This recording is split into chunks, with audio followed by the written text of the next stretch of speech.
students, this is your SST class of class 6.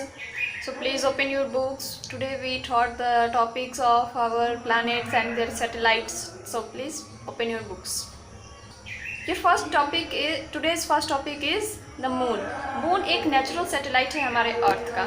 ये हमारे अर्थ के जो डायमीटर है ना उसका 1/4 हिस्सा है. But then why does it appear as big as the sun? क्यों हमें ये सन की तरह ही बड़ा दिखता है? This is because it is closer to us than the sun. क्योंकि ये हमसे ज़्यादा नज़दीक है सन के. मतलब हमारा अर्थ जो है वो सन से बहुत दूर है और हमारा जो सैटेलाइट मून है वो अर्थ सन से बहुत ज़्यादा नज़दीक है, इसलिए वो हमें सन की तरह ही बड़ा दिखता है. It is situated at a distance of about 3,84,400 kilometre from the अर्थ. इसका डिस्टेंस हमारे अर्थ से कितना है? 3,84,400 किलोमीटर. मून के पास भी अपना उसका खुद का लाइट नहीं होता है, लेकिन फिर भी हम लोग मून लाइट देखते हैं. क्यों? क्योंकि सन जो अपना लाइट है उस मून को रिफ्लेक्ट करता है, जिस वजह से हमें वो मून से लाइट मिलती है. The light reaches us in about 1.25 second. और मून से हमारे अर्थ पे जो लाइट आता है उसका ड्यूरेशन है 1.25 सेकेंड. मतलब 1 मिनट 25 सेकेंड में हमारे पास मून की लाइट पहुंच जाती है. The moon appears in the sky in different shapes. Moon हमें चांद जो है आसमान में हमें अलग अलग साइज़ में दिखता है. कभी हम उसे पूरा देखते हैं, कभी आधा देखते हैं, कभी 50%, कभी 60%. इस तरह से हम उसे देखते हैं. तो इसे हम फेजेस ऑफ द मून बोलते हैं. When the moon looks like a full disc, जब चांद हमें एक पूरा डिस्क की तरह दिखे, फुल डिस्क की तरह, तो उसे हम फुल मून बोलते हैं या पूर्णिमा बोलते हैं. When the side of the moon facing us does not receive sunlight we can not see the moon. जब हमारा मून जो है वो सनलाइट को रिसीव नहीं कर पाता है तो इसलिए हम मून को नहीं देख पाते हैं. This is known as the new moon और अमावस्या. और इसे हम लोग न्यू मून या अमावस्या बोलते हैं. क्या होता है कि हमारा अर्थ रोटेट करता है तो उस तरह सैटेलाइट भी अर्थ के साथ साथ रोटेट करता है, क्योंकि उसको कम भी देता है सन के चारों ओर रिवॉल्व करने में. तो इस वजह से जैसे अर्थ पे हमारे एक बार में पूरा लाइट नहीं आ सकता सन का, उसी तरह मून पे भी होता है. तो जब पूरी लाइट मिलती है तो वो हमें क्या कहलाते हैं? हम क्या कहते हैं उसे?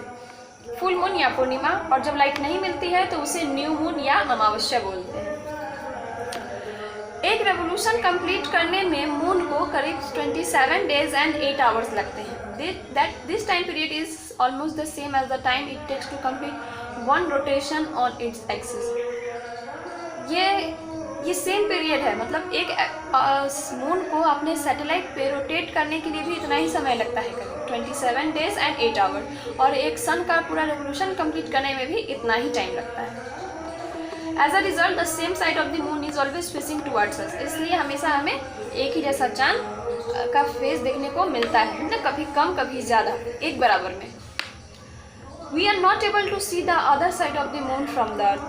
हम लोग अर्थ से मून के अदर साइड को नहीं देख सकते. इसलिए जहाँ जैसे मून रोटेट कर रहा है, अगर सनलाइट उस पर आ रही है तो मून को हम देख सकते हैं, अगर नहीं आ रही है तो नहीं देख सकते हैं.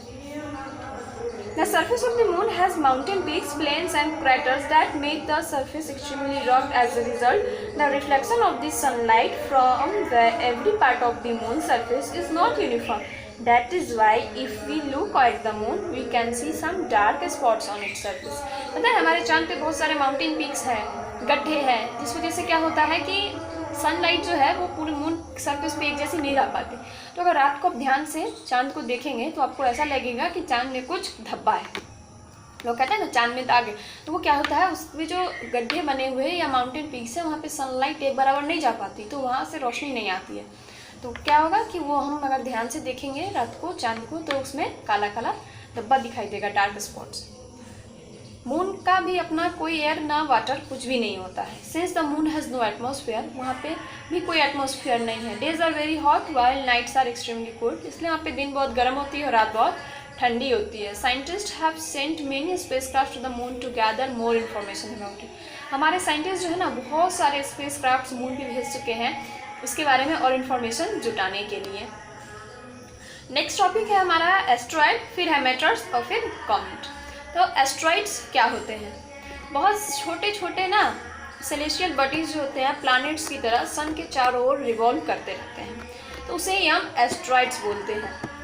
इसे हम प्लैनेटॉइड्स भी बोलते हैं क्योंकि and their orbit lies between the orbit of Mars and Jupiter.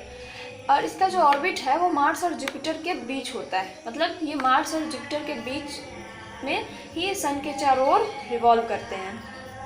There are about 40,000 such asteroids, the largest of which is सेरस।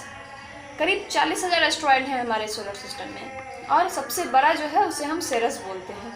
These asteroids are believed to be the fragments of former planets which exploded from its formation। ये सारे जो asteroids हैं ना वो एक दूसरे planet के formation से ही बनते हैं, मतलब वो जो भी अपना फॉर्मेशन छोटा छोटा करते हैं ना प्लानट, छोटे छोटे जो उनके टुकड़े निकलते हैं उसी से ये एस्ट्रॉइड्स बनते हैं। मेटर्स क्या है?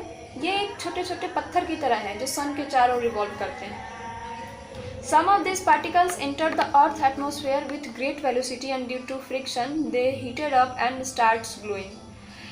क्या होता है ना कि ये इतने छोटे छोटे पार्टिकल्स होते हैं कि वो हमारे अर्थ पे भी आने गिरने लगते हैं, वो भी पूरी ताकत के साथ। इससे कभी क्या क्या होता है कि ये अब इसके अंदर खुद का अपना हीट हो जाता है, ये खुद जलने लगते हैं।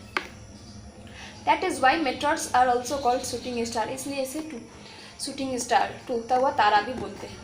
Most meteors burn out, but some are quite large and fall on the Earth's surface, creating a hollow or a crater।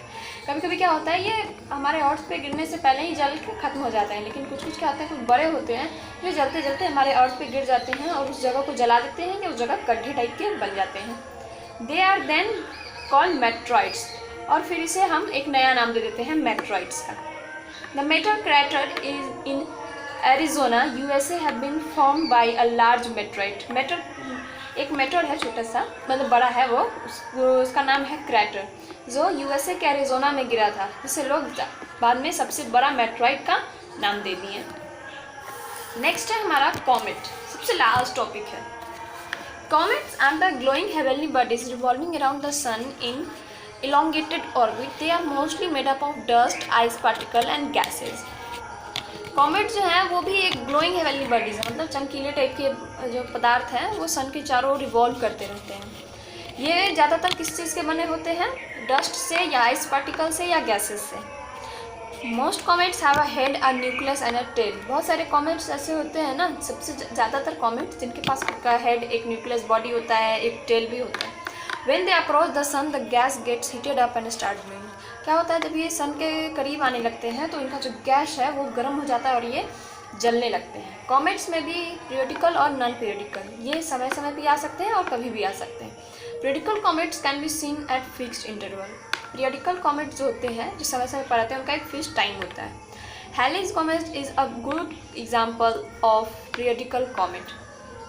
हैलीज comet जो है वो एक बहुत ही अच्छा एग्जाम्पल है कॉमेट का, पीरियडिकल कॉमेट का, क्योंकि ये हर 76 ईयर्स के बाद दिखाई देता है, मतलब 76 साल बाद चीज़ हम लिखा है कि ये ज़रूर दिखाई देगा। इट वॉज लास्ट साइटेड इन 1986। इसे कब लास्ट में देखा गया था? 1986। तो आप जोड़ सकते हैं उससे 76 ईयर्स बाद ये आपको कब दिखेगा। Can you tell when it will appear it sighted again? बता सकते हैं आप कि आपको कब देखने के लिए मिलेगा?